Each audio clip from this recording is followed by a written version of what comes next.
അച്ഛാ ഓ എന്തെഴുതുവാ? അച്ഛനൊരു കഥ എഴുതുവാ. എന്തതിനെ പറ്റി? ഇതൊരു പ്രേത കഥയാണ്. കേൾക്കണോ?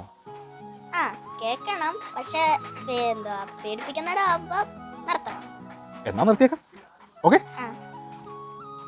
പണ്ട് പണ്ട് അങ്ങ് ദൂരെ ഒരു കോവിലകം ഉണ്ടായിരുന്നു. ആ കോവിലകത്ത് ഒരു വലിയൊരു മാന്ത്രികൻ ഉണ്ടായിരുന്നു. ആ മാന്ത്രികന്റെ കോവിലകത്തെ ആരാധനാമൂർത്തി ഒരു പക്ഷിരാജനായിരുന്നു, ഗരുഡ ഭഗവാൻ. എന്നാൽ ഈ മാന്ത്രികൻ ഒരു സാഹചര്യത്തിൽ ഈ ഗരുഡ ഭഗവാനോട് നിന്ന കാണിക്കുകയും ഗരുഡ ഭഗവാന്റെ കോപത്തിനിരയാവുകയും ചെയ്യും. കോപത്തിനിരയാവുമെന്ന് വെച്ചാൽ ഈ ഗരുഡ ഭഗവാൻ ഈ മാന്ത്രികന്റെ കോവിലകം മൊത്തം അങ്ങ് കത്തിച്ചളയും. ഇത് പഴയ കഥയാണ്. കത്തിച്ച് കളഞ്ഞിട്ട് ഈ മാന്ത്രികനെയും കത്തിക്കും, അഗ്നിക്കിരയാവും മൊത്തത്തിൽ.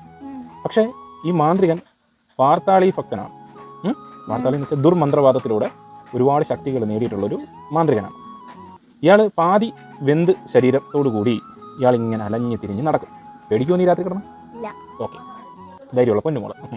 അങ്ങനെ ഈ മാന്ത്രികൻ അലഞ്ഞു തിരിഞ്ഞ് നടക്കുമ്പോൾ പക്ഷിരാജന് താൻ രക്ഷിക്കേണ്ട ഒരില്ലം മൊത്തം കത്തിച്ച് നാശമാക്കുകയും, അപ്പോൾ പെട്ടെന്നുള്ള കോപത്തിലാണ് പക്ഷിരാജൻ ഇങ്ങനെ ചെയ്യുന്നത്.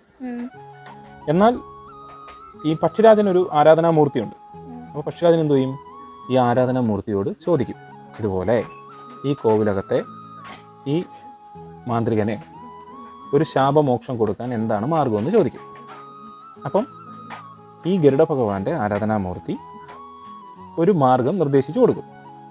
അങ്ങനെ ഈ പക്ഷിരാജൻ ഈ അലഞ്ഞു തിരിഞ്ഞ് നടക്കുന്ന ഈ മാന്ത്രികൻ്റെ ആത്മാവിനോട് ഒരു മാർഗം പറഞ്ഞു കൊടുക്കും.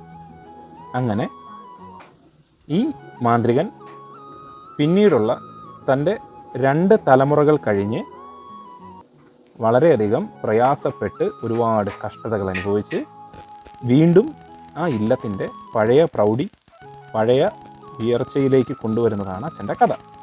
ഇതിനിടയ്ക്ക് ഒരുപാട് കാര്യങ്ങളുണ്ട്. ഈ മാന്ത്രികൻ്റെ പഴയകാല ചരിത്രങ്ങൾ, മാന്ത്രികൻ്റെ മകൻ, മകൻ്റെ മകൻ, അങ്ങനെ ഒരുപാട് പേര് വരുന്നുണ്ട് ഇതിൽ. ഇതൊക്കെ അച്ഛൻ മൊത്തത്തിൽ എഴുതി കഴിഞ്ഞിട്ട് എൻ്റെ മകൾക്ക് വായിച്ചു തരാം. ഇത്ര നേരം